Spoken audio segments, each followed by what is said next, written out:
Bangladesh cricket দল এমন একটা সময় ছিল বাংলাদেশ ক্রিকেট দলের, ইংল্যান্ডের সাথে জিতলেও আমরা মনে করতাম যে আসলে এটা স্বাভাবিক, জিততেই পারে।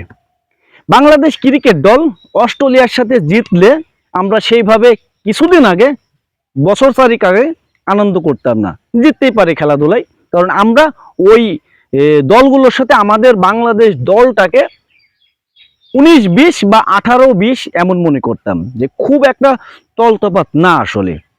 তো জিততেই পারে, হারলেও আসলে ওই বড় ব্যবধানে হারতো না।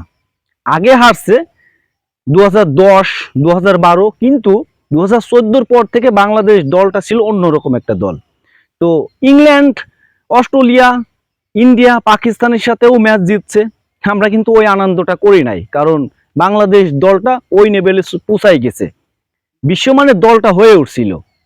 কিন্তু বাংলাদেশ দলটা এমন একটা পর্যায়ে বর্তমানে, এখন আমরা আরব আমিরাতের সাথে জিতলেও আনন্দ করি। এটা আমাদের আসলে লজ্জাজনক।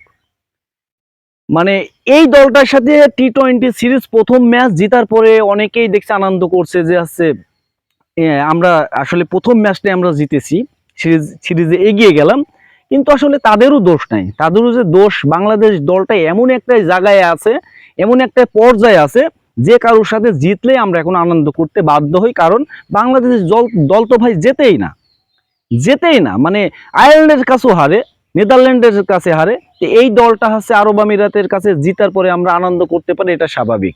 ওই যে আগের কথা বললাম, 2014, 2016, 17, 18 এই সময় দলটা আর এখনকার দলটা অনেক ডিফারেন্স। ওই সময় যে বললাম ইন্ডিয়ার সাথে জিতলেও আমরা ওই আনন্দটা করি নাই, যে ওই তো 20, মানে ইন্ডিয়া 20, বাংলাদেশের 17 বা 18।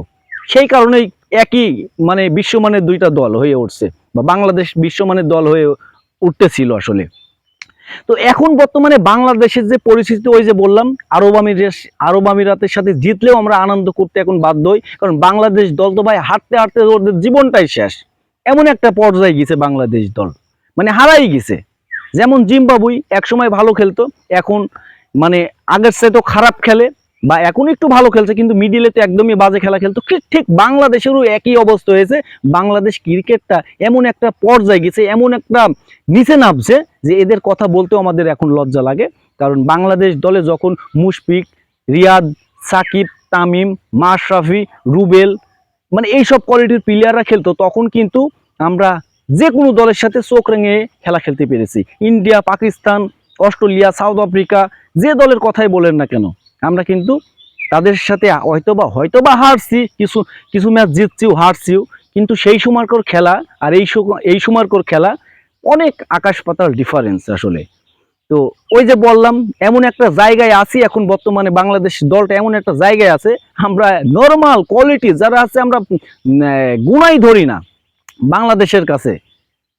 হয়তোবা কয়েক বছর থেকে তারা খেলাধুলা শুরু করেছে, আর বাংলাদেশ তো ভাই অনেক দিন থেকে খেলাধুলা খেলে। তো এই দলটার সাথে দেখেন, আপনার আরব আমিরাতের সাথে যে প্রথম ম্যাচটা, টি-20 ম্যাচটা হলো, বাংলাদেশ ভালোই রান করছিল, কিন্তু তাদের খেলাটা দেখেছেন, তাদের যে মানে মাইন্ড সেট আপ ছিল, তাদের যে খেলার ধরনটা ছিল, বাংলাদেশের সাথে অনেক উন্নত ছিল। হয়তো বা হারছে, কিন্তু তারা কিন্তু এটা জায়গা তৈরি করে ফেলছিল জেতার মতন, এটা পরিবেশ তৈরি করে ফেলছিল বাংলাদেশ থেকে। তারা এই ম্যাচটা জেতার মতন, মানে জিততে যে পারে তারা ওইটা কিন্তু দেখাই দিয়েছে। এটা ভয় কিন্তু বাংলাদেশ ধরাই দিয়েছিল, জিততে পারে, হয়তো বা হারছে শেষ পর্যন্ত। তো এই যে এইসব দলগুলোর কাছেও যখন বাংলাদেশ মানে ভালো প্রতিপক্ষ মানে, তো এই বাংলাদেশ আরো নিচে নামবে, এইটা গ্যারান্টি দিতে পারি। এই বাংলাদেশ ক্রিকেট আরো নিচে নামবেই। কারণ তারা এখন মেন প্রতিপক্ষ ধরে আরব আমিরাত, তারপরে আপনার আছে আয়ারল্যান্ড, এইসব নেপাল, এইসব দলের সাথে তাদের ভালো প্রতিযোগিতা হবে, তারা এইটা মনে করে। তারা ইংল্যান্ড, অস্ট্রেলিয়া, ইন্ডিয়া, পাকিস্তান এদের আর প্রতিপক্ষ হিসেবে মানে না, তারা আসলে পারবে না। মানে হয় তারা এখন হয়ে গেছে 18, মানে এখন হয়ে গেছে 20 আর 8 বা 10। এই কারণেই বাংলাদেশ মনে করেন যে এখন আর এই বিশ্বমানের দল নাই, তারা অনেক নিচু মানের দল। বাংলাদেশ বিশ্বমানের দল এখন না, অনেক নিচু মানের দল বাংলাদেশ।